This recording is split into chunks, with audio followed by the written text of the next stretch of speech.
Marcos capítulo 5, verso 21. Nós vamos estudar uma história muito interessante que eu creio que Deus vai usar ela para falar muito com você nessa noite. Eu vou ler do verso 21 ao verso 43, é o único texto que eu vou ler hoje, então eu queria 100% da sua atenção, que você possa abrir o seu coração para o Espírito Santo falar com você. Vamos ler. A Bíblia diz assim: tendo Jesus voltado de barco para outra margem, uma grande multidão se reuniu ao seu redor, enquanto ele estava à beira do mar. Então chegou ali um dos dirigentes da sinagoga, chamado Jairo. Vendo Jesus, prostrou-se aos seus pés e lhe implorou insistentemente: minha filha está morrendo. Vem, por favor, e impõe as mãos sobre ela, para que seja curada e que viva. Jesus foi com ele. Uma grande multidão o seguia e o comprimia. Estava ali certa mulher que havia 12 anos vinha sofrendo de hemorragia. Ela padecera muito sob o cuidado de vários médicos e gastara tudo o que tinha, mas em vez de melhorar, piorava. Quando ouviu falar de Jesus, chegou por trás dele no meio da multidão e tocou em seu manto, porque pensava: se eu tão somente tocar em seu manto, ficarei curada. Imediatamente cessou sua hemorragia. Responderam seus discípulos: vês a multidão aglomerada em teu redor e ainda perguntas: quem tocou em mim? Mas Jesus continuou olhando ao seu redor para ver quem tinha feito aquilo. Então a mulher, sabendo o que lhe tinha acontecido, aproximou-se, prostrou-se aos seus pés e, tremendo de medo, contou-lhe toda a verdade. Então ele lhe disse: filha, a sua fé a curou. Vá em paz e fique livre do seu sofrimento. Enquanto Jesus ainda estava falando, chegaram algumas pessoas da casa de Jairo, dirigente da sinagoga. Sua filha morreu, disseram eles. Não precisa mais incomodar o mestre. Não fazendo caso do que eles disseram, Jesus disse ao dirigente da sinagoga: não tenha medo, tão somente creia. E não deixou ninguém segui-lo, senão Pedro, Tiago e João, irmão de Tiago.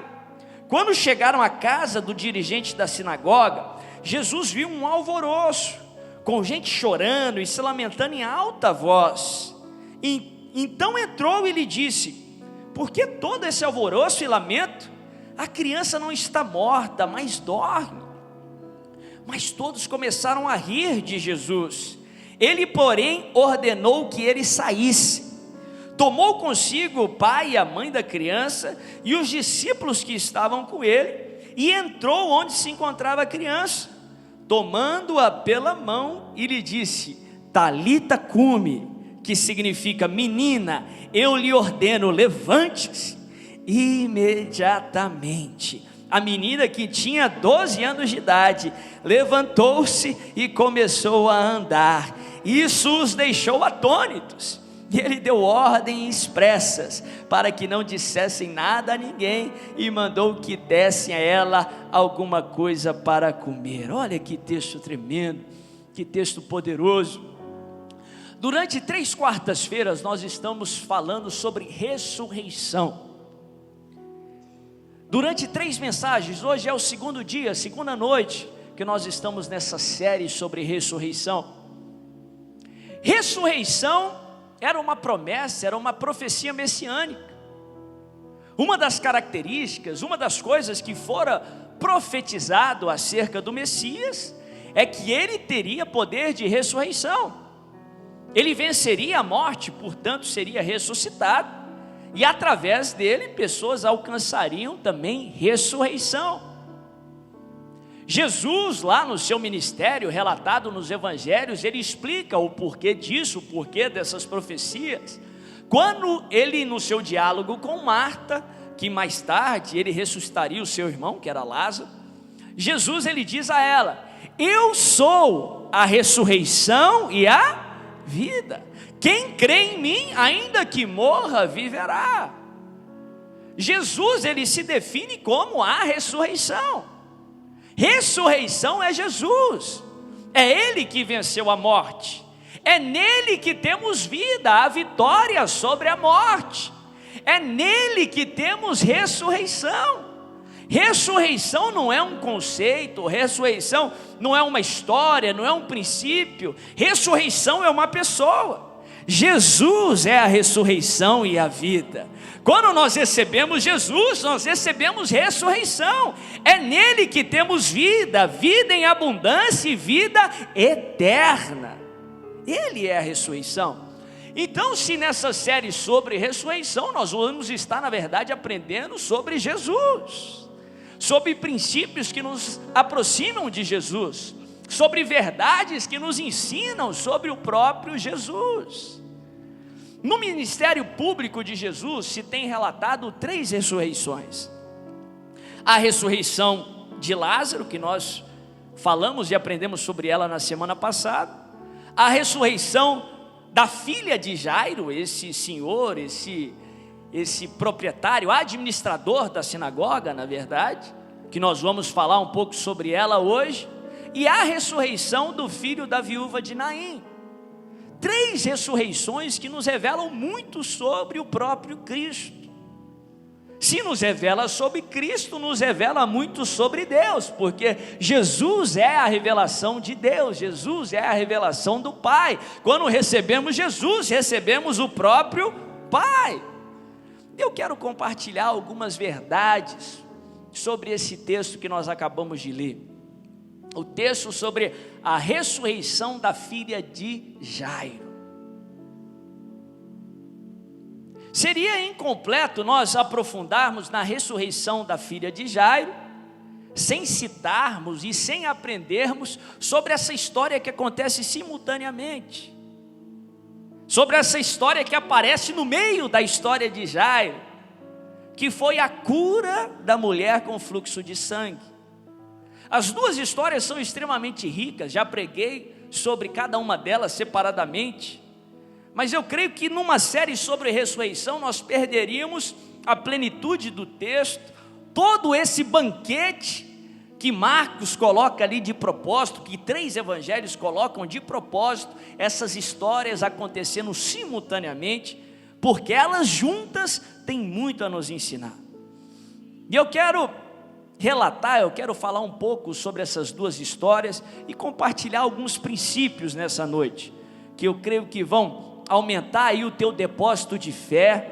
Você vai sair daqui nessa noite com a tua fé fortalecida em nome de Jesus, que vão te aproximar da ressurreição, portanto, que vão te aproximar de Cristo Jesus e vão te levar a viver o propósito que Ele tem para a tua vida, em nome de Jesus. Primeira lição que eu quero compartilhar com esse texto é a seguinte, se você está anotando.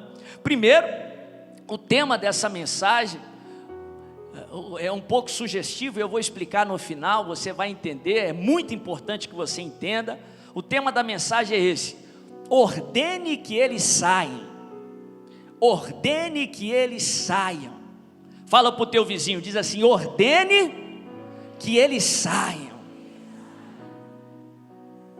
Jesus só realizou a ressurreição depois de ordenar, de mandar, de decretar que algumas pessoas saíssem do ambiente. Antes de realizar o milagre, antes de realizar a ressurreição, você vai ter que abrir mão de algumas pessoas. Você vai ter que abrir mão de algumas coisas que se colocam entre você e a ressurreição de Deus na sua vida. Mas nós vamos chegar lá. Primeira lição que eu aprendo com esse texto, primeira lição que eu quero compartilhar com você nessa noite. Tudo está debaixo do poder e da autoridade do Senhor. Tudo, absolutamente tudo, se eu falo tudo, inclui todos, estão debaixo, estão sob o poder e a autoridade do Senhor. Aqui nós aprendemos 2 histórias e não é coincidência que elas são colocadas juntas. porque ela fala de duas famílias, de duas trajetórias muito diferentes, muito distantes uma das outras. Primeiro, um dos personagens principais da história é Jairo, o administrador da sinagoga, portanto, uma pessoa respeitadíssima naquela cidade, naquela sociedade, uma pessoa bem-sucedida socialmente, bem-sucedida financeiramente. Se ele era o administrador da sinagoga, ele era um seguidor ávido da lei, então ele era considerado por todos uma pessoa justa, uma pessoa correta, uma pessoa de família muito benquista, uma pessoa próspera, talvez o retrato de alguém bem-sucedido, o retrato do sucesso para aquela sociedade, para aquele tempo, personificada em Jairo. Por um outro lado, a Bíblia apresenta essa mulher com fluxo de sangue, uma mulher que estava lá do outro lado do espectro da sociedade, porque de acordo com a lei de Moisés, uma pessoa que tinha fluxo de sangue, ainda mais por tanto tempo, há 12 anos, ela não poderia ter convívio social, porque pela lei ela era considerada impura. Não só ela era impura, como qualquer um que a tocasse seria considerado impuro e teria uma série de exigências para se purificar. Então provavelmente, se ela fora casada, ela estava sozinha, o marido tinha a abandonado. Conviver com alguém assim era praticamente impossível. Uma mulher sozinha, distante do convívio social, a Bíblia fala que ela gastou tudo para tentar sanar o seu problema, e em vez da situação melhorar, a Bíblia fala que ela piorou, ela se empobreceu, ela perdeu, se ela tinha algumas posses, ela se tornou uma pessoa sem muitos recursos, uma pessoa pobre, marginalizada pela sociedade, rejeitada pela sociedade, fraca. A medicina não era avançada, uma pessoa com 12 anos de sangramento, com certeza, era uma pessoa muito debilitada fisicamente falando. Se Jairo era o retrato do sucesso, aquela mulher com fluxo de sangue era o retrato do fundo do poço. Tinha-se uma crença naquela sociedade religiosa, que se alguém passasse por problema, era porque fez algo errado. Se alguém sofrera tanto como aquela mulher, de certo foi por algo que ela fez. Então a fama dela era de pecadora. Se Jairo era o retrato de uma pessoa bem-sucedida para aquela sociedade, aquela mulher era o retrato do fundo do poço, do fracasso, de uma pessoa marginalizada por toda uma sociedade. Mas você percebe aqui que mesmo as pessoas sendo tão diferentes, as famílias sendo tão diferentes, elas precisam da mesma coisa. Elas chegam até Jesus com o mesmo pedido, elas querem a mesma cura. Mesmo sendo tão diferentes, elas são semelhantes. Um é semelhante ao outro. E a Bíblia de fato nos ensina que fomos criados de maneira única, distinguível, não tem ninguém igual a você no mundo. Mas apesar de sermos diferentes, somos também semelhantes. Todos nós, sem exceção, criados à imagem e semelhança de Deus. Todos nós, sem exceção, precisamos do agir de Deus em nossas vidas. Todos nós, sem exceção, estamos sujeitos a passar por problemas, justo e injusto. Justo passa por momentos de dificuldade, injusto passa por momentos bons.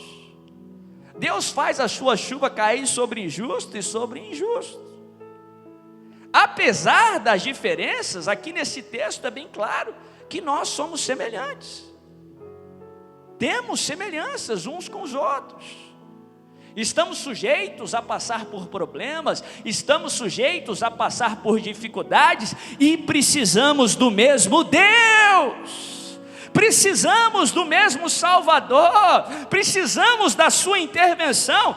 Todos nós, sem exceção, justo e injusto, rico, pobre, branco, negro, evangélico, não evangélico, todos nós fomos criados por Deus. Todos nós, Deus sonhou com as nossas vidas e Ele tem um propósito para cada um de nós. Todos nós somos amados por Deus e amados com um amor incondicional. Todos nós precisamos de Deus. O evangélico, no fundo, em sua maioria, ele é meio egoísta nesse termo. Muitos evangélicos pensam que Deus é só nosso, que Jesus é só nosso.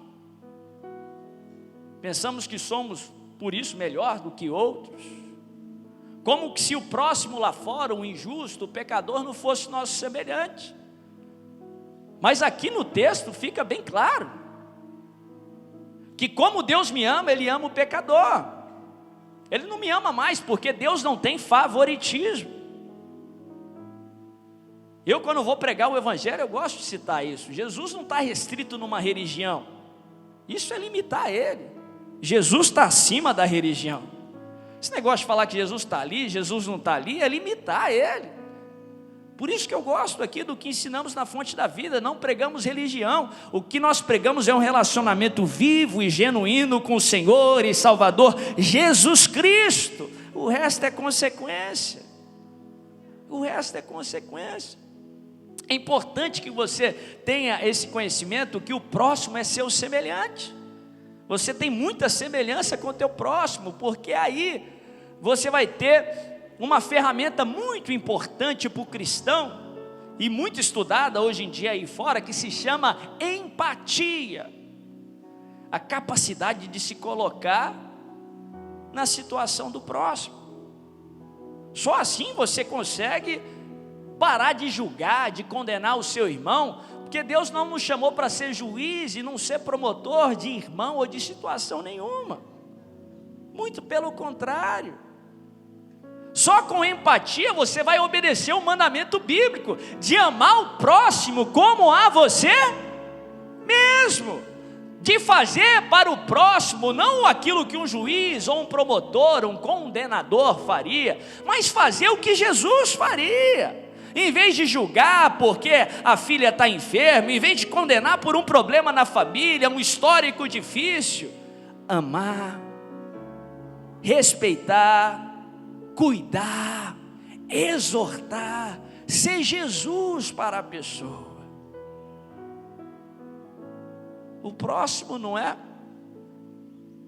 alguém que não tem semelhança a você, ele é seu semelhante. Ele é amado pelo Pai igual você é amado. Deus quer Ele como Ele te quer. Interessante que tem um número que aparece nas duas histórias aqui. Nas duas histórias, não por coincidência, como nada na Bíblia é por coincidência, nós vemos nas histórias tanto de Jairo quanto da mulher com fluxo de sangue. A Bíblia fala que a filha de Jairo, que estava com aquela enfermidade, que era um paciente terminal, vamos dizer assim, uma enfermidade incurável que a levou à morte, ela tinha 12 anos de idade. E a Bíblia também fala que aquela mulher com fluxo de sangue, ela padecera com aquilo já também há 12 anos. Você não precisa ser nenhum teólogo ou expert na palavra de Deus para saber que tem alguns números na palavra de Deus que tem um significado maior do que o número por si só. São como que se Deus tivesse colocado o Espírito Santo dicas ali nos números, que nos ensina mais do que está só na superfície do texto. E 12 é um desses números. 12 é um dos números que aparece em toda a Bíblia, do Antigo ao Novo Testamento. Ele tem um significado, uma representação muito especial. 12 na palavra de Deus geralmente representam o poder e a autoridade do Senhor. Vamos recapitular um pouquinho lá no Antigo Testamento. quando Deus decide escolher uma nação na qual Ele traria lá na frente o Senhor e Salvador Jesus Cristo, Ele chama para si uma pessoa e Ele faz uma aliança com ela. Essa pessoa se chamava Abraão. Ele reafirma a sua aliança com o filho dessa pessoa, chamado Isaac, que por sua vez ele reafirma também a aliança com o seu neto, que se chamava Jacó. Essa aliança se culmina com a família de Jacó, que Deus muda o nome dele para Israel. A Bíblia fala que Israel ele tem uma quantidade especial de filhos. Israel ele gera 12 filhos, que a própria Bíblia chama esses 12 filhos como príncipes do Senhor, que Deus através dos filhos deles faz gerar as 12 tribos de Israel.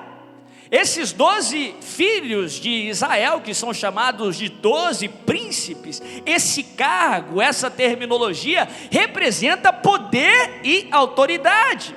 Os 12 filhos de Israel e, portanto, as 12 tribos de Israel representam o poder e a autoridade do Senhor na nação de Israel. Lá na frente, no Novo Testamento, quando Jesus vai escolher os seus discípulos, não por coincidência, a Bíblia fala que Ele escolhe 12 discípulos. 12 discípulos que a própria Bíblia fala que são chamados de apóstolos do Cordeiro, que assentarão em 12 tronos para julgarem as 12 tribos de Israel. No livro de Lucas, no capítulo 9, é muito claro isso, a representação dos 12. A Bíblia fala que Deus chama os 12 e os reveste de poder e autoridade para curar enfermos e para libertar pessoas de demônios. 12 representa poder e autoridade. Diz comigo, poder e autoridade. Mais uma vez, poder e autoridade.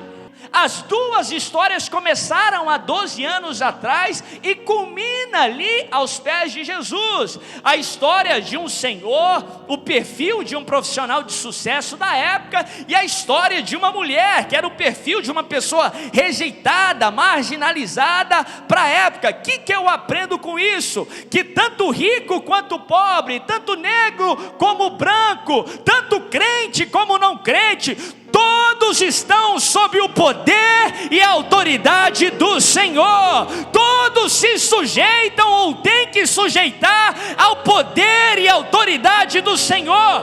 Todos precisam do poder e da autoridade do Senhor nas suas vidas. Todos, sem exceção. Não só todos, como tudo. Tudo está debaixo do poder e da autoridade do Senhor. Não era a enfermidade da filha de Jairo, não era a enfermidade da mulher com fluxo de sangue, não era a morte da filha de Jairo. Todas as situações, tudo estão sob o poder e autoridade do Senhor. Na hora que Ele quiser curar, Ele cura. Na hora que Ele quiser fazer, Ele faz. Na hora que Ele quiser ressuscitar, Ele ressuscita. Agindo Deus, quem impedirá? Tudo está sujeito ao poder e à autoridade do Senhor. Tudo e todos estão sujeitos ao poder e à autoridade do Senhor. Esse problema, essa situação pode ter saído do seu controle, mas ela está debaixo do poder e da autoridade do Senhor. Ela não saiu do controle de Deus. Segunda lição: muitas vezes Deus responde o seu próximo antes de te responder. Muitas vezes Deus responde o meu próximo antes de mim. E muitas vezes tem a sensação que parece que Deus se esqueceu de nós. Parece que Deus fez isso por acaso. Mas na palavra de Deus nós vemos isso acontecer várias e várias vezes. Presta bem atenção na situação de Jairo. A Bíblia fala que Jesus chega ali perto da cidade de Cafarnaum, navegando no mar da Galileia, uma multidão vem em cima dele. Jairo, respeitadíssimo ali na sociedade, um conhecedor da lei, um seguidor do judaísmo, tinha muito a perder em reconhecer que Jesus era o Messias, que ele podia curar, mas ele não se importou com isso. Sabe por quê? Ele estava desesperado. A sua filhinha de 12 anos estava terrivelmente enferma, estava quase morrendo. Então ele vai no meio daquela multidão, desesperado, se curva diante de Jesus, falando para todo mundo na sua atitude, reconhecendo que ele era o Messias, que ele tinha o poder para curar. E a Bíblia fala que ele implora insistentemente para que Jesus vá na sua casa e cure a sua filhinha de 12 anos. Jesus responde que sim. Jesus vai com ele, vai seguindo Jairo no meio daquela multidão. Provavelmente Jairo foi tentar guiar Jesus no meio de todo aquele alvoroço, a multidão ali comprimindo Jesus, um empurra, todo mundo se encostando ali. Jairo feliz, Jesus estava respondendo, a solução estava vindo para sua casa, Jesus ia curar a sua filha. E de repente a Bíblia fala que Jesus parou. Não só parou, como começou a perguntar para todo mundo: quem me tocou? Quem me tocou? Pensa na mente de Jairo. Sua filha está morrendo em casa, e de repente no meio do empurra, Jesus começa a perguntar: quem me tocou? Quem me tocou, Jesus? Minha filha está morrendo. Depois você pergunta, depois você descobre, tem tanta gente te tocando. Não sei se foi por constrangimento. A Bíblia fala que os discípulos de Jesus começam a falar para Jesus: mestre, tem tanta gente te tocando e você está perguntando quem te tocou? No Evangelho de Lucas fala que foi Pedro, aquele que era o mais falastrão. Mestre, tem tanta gente empurrando e ainda perguntas quem me tocou? E Jesus continua: eu sei, porque essa foi diferente. De mim saiu o poder, de mim saiu o poder. E ele começa a olhar, e presta atenção na perspectiva da mulher. Ela era impura, ela não poderia pela lei estar naquele alvoroço, naquela multidão, porque quem ela tocasse, ou quem tocasse nela, ainda que não seja por vontade própria, por coincidência, o esbarrão, essas pessoas também seriam consideradas impuras. Se ela se revelasse e não tivesse sido de fato curada, ela poderia ser apedrejada ali no local. Ela tornou uma multidão impura, e ainda o próprio Jesus. Eu creio que Jesus ficou um tempo perguntando. Tem um dos evangelhos que fala que quando ela já não conseguia mais se esconder, ela se revelou. Isso tudo com Jairo esperando lá do lado. Isso tudo com Jairo, talvez falando: eu cheguei aqui primeiro, Senhor, eu estou no primeiro da fila, passa uma senha aí, continua comigo. E a Bíblia fala que não só ela se revela, como ela começa a conversar com Jesus, contando a sua situação. Tem um evangelho que diz que ela contou toda a sua história para Jesus.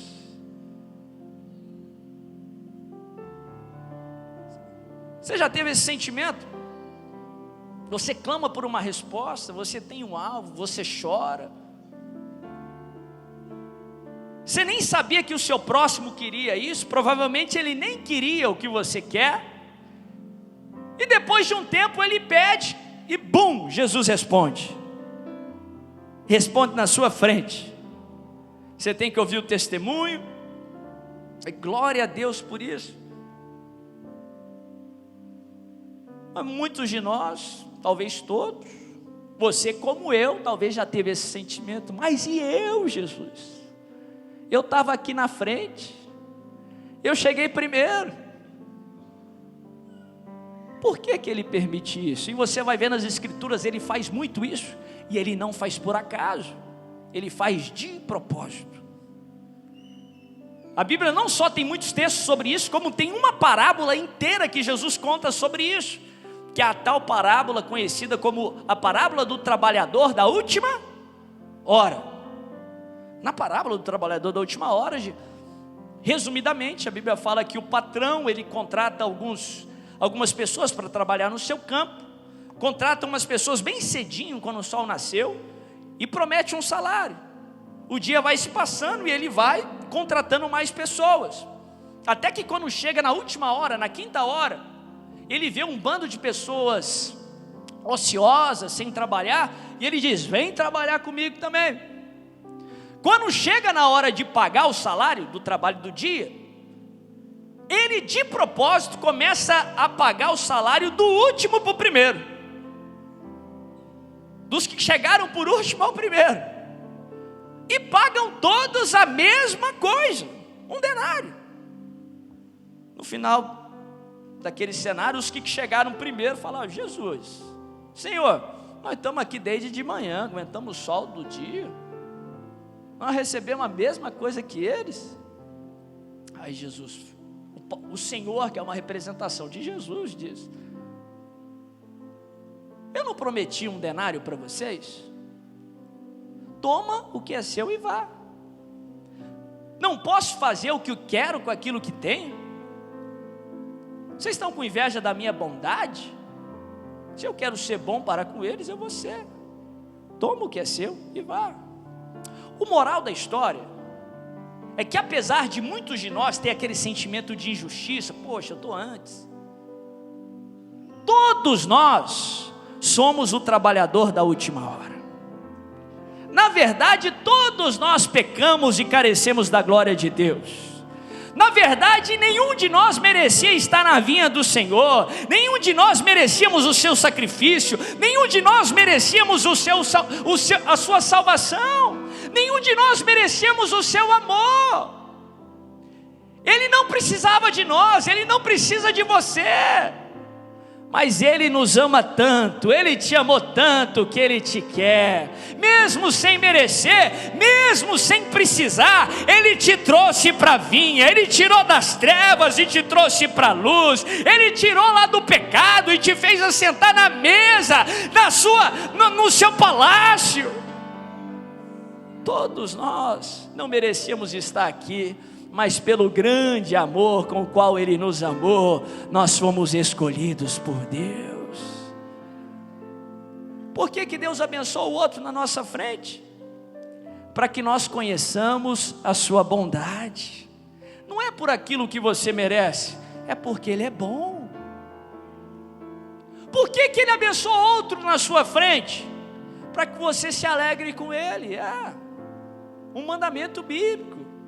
Nós devemos nos alegrar com aqueles que estão se alegrando, chorar com os que choram, se compadecer, mas se alegrar com aqueles que estão se alegrando. Isso exige fé, ainda mais quando Ele alcança o que eu queria, ainda mais quando Ele chega na frente naquilo que eu já estou lutando há muito tempo. Isso exige obediência e fé, duas coisas que agradam o coração de Deus e atraem a bênção dEle na sua vida. Por que Ele abençoa outro na sua frente? Para fortalecer a sua fé, para fortalecer a sua fé, para que você saiba que o mesmo Deus que trouxe aquela cura está vindo para a sua casa hoje, para que você saiba que o mesmo Deus que abriu o mar, que derrubou muralhas, que criou os céus e a terra, está vindo na direção da sua família hoje, e Ele vai trazer solução, e Ele vai trazer ressurreição. Mas muitos cristãos caem na besteira ou na tentação de achar que se Jesus fez algo com meu irmão, Ele vai fazer a mesma coisa em mim. Se Ele curou a mulher com fluxo de sangue, então Ele vai curar a minha filha. Mas tem algo que aprendemos com a natureza de Deus: Deus não repete feitos. A Bíblia nos ensina que Deus, Ele é criativo, Ele é a fonte de toda a criatividade. Ele faz coisa nova. Ele tem um pão novo a cada dia, Ele tem um vinho novo todos os dias. Deus não repete o que Ele fez, e Deus não diminui algo que Ele fez. Por isso que Jesus, quando Ele vai ser assunto aos céus, Ele diz: obras ainda maiores farão. porque eu vou para junto do Pai, mas o meu espírito em vocês vai superar até aquilo que eu fiz, em nome de Jesus. Jairo ficou decepcionado, sabe por quê? Quando a mulher do fluxo de sangue foi curada, no mesmo momento, a Bíblia fala que na mesma hora chegam os servos de Jairo, as pessoas que estavam na sua casa, cuidando da sua família, de Jairo. Não incomoda mais o mestre, a sua filha morreu. Jairo tinha chegado primeiro, Jairo estava clamando pela cura, Jesus estava vindo, a mulher apareceu no meio, recebeu a cura, e agora a filha dele tinha morrido. Parece que Jesus tinha esquecido dele, parece que Jesus tinha perdido o controle, mas tudo está sob o poder e a autoridade do Senhor. Ele jamais perde o controle. Enquanto Jairo queria uma cura, Jesus tinha um plano maior. Enquanto Jairo queria que a sua filha fosse curada, a sua filha nunca foi curada à maneira de Jairo, porque Jesus nunca respondeu o convite de Jairo para curar a sua filha. O plano de Jesus não foi responder à maneira de Jairo. Desde lá de quando Jesus saiu do barco, ele iria ressuscitar a filha de Jairo. Só porque ele não responde à sua maneira, não significa que ele não vai responder. Jairo viu sua filha viver aqui na terra em saúde, restaurada, um testemunho vivo, mas ela não foi curada como ele queria. Sabe por que ele não respondeu à sua maneira? Porque enquanto você quer uma cura, ele quer fazer algo maior na sua vida. Enquanto ele quer de um jeito, ele quer fazer algo melhor na sua vida. Enquanto Jairo queria uma cura, Jesus queria uma ressurreição. E presta atenção, esse é o terceiro ponto. Jairo esperou mais e não recebeu a cura. Jairo esperou mais e recebeu uma ressurreição. Terceira lição: quanto maior a espera, maior a resposta. Quanto maior a espera, maior a vitória. Eu não sei quanto tempo você está esperando, mas o Espírito Santo me trouxe para te dizer isso. Quanto maior a espera, maior vai ser a sua vitória, em nome de Jesus. Quarta e última lição, em nome de Jesus, preste atenção. A Bíblia fala que quando Jairo recebe a notícia, ele fica frustrado. As pessoas, em outras palavras, dizem: não amola mais o mestre, desiste, já era. A Bíblia fala que naquele momento muda um pouco a história. Você viu que Jairo vai até Jesus e ele busca Jesus, e Jairo segue Jesus. Mas depois da cura da mulher do fluxo de sangue, não é Jairo que toma a dianteira. Jairo percebe a fé de Jesus, percebe a fé de Jairo balançando, e é ele que toma a dianteira. Ele diz: Jairo, não temas, não tenha medo, crê somente. Eles estão falando para você desistir, mas eu te digo, a sua filha não morreu, ela apenas está dormindo, e ela vai acordar. Depois da cura da mulher do fluxo de sangue, Jairo parou de tentar guiar Jesus, e Jesus começou a guiar Jairo. E é assim que tem que ser. Milagres não acontecem quando você tenta manipular a vontade de Deus, quando você tenta guiar Jesus. Milagres acontecem quando você se rende a Ele e você deixa Ele guiar a sua vida, quando você deixa Ele dar a direção para a tua vida. A Bíblia fala que quando ele chega perto, ele está acompanhado de 3 discípulos, e ele diz de novo: a menina só está dormindo, ela não morreu. Estava todo mundo num alvoroço só, chorando. Eles começam a rir de Jesus. O que Jesus faz? Ordena que todo mundo saia. Todo mundo sai. Só fica os 3 discípulos, o pai, Jairo e a mãe, que tinham fé, que foram buscar um milagre. Para que milagres aconteçam, você tem que tomar muito cuidado com o ambiente à sua volta. Você tem que tomar muito cuidado com as pessoas que você tem dado o seu ouvido. A Bíblia fala que as más conversações corrompem bons costumes. Se alguém cheio de incredulidade falar incredulidade para você, isso afeta o teu coração e afeta a tua fé. Se no ambiente à sua volta tem falta de fé, isso mina a sua fé. Se o ambiente à sua volta, as pessoas em volta de você são cheias de negativismo, você vai se tornar um negativista, você vai ser negativo. Cuidado para quem você dá o ouvido. Ame todos sem exceção, ore por todos sem exceção, mas cuidado com aqueles que você se relaciona. Tinha lugares que Jesus queria realizar milagres, mas não realizou, porque as pessoas não tinham fé, porque as pessoas não o receberam.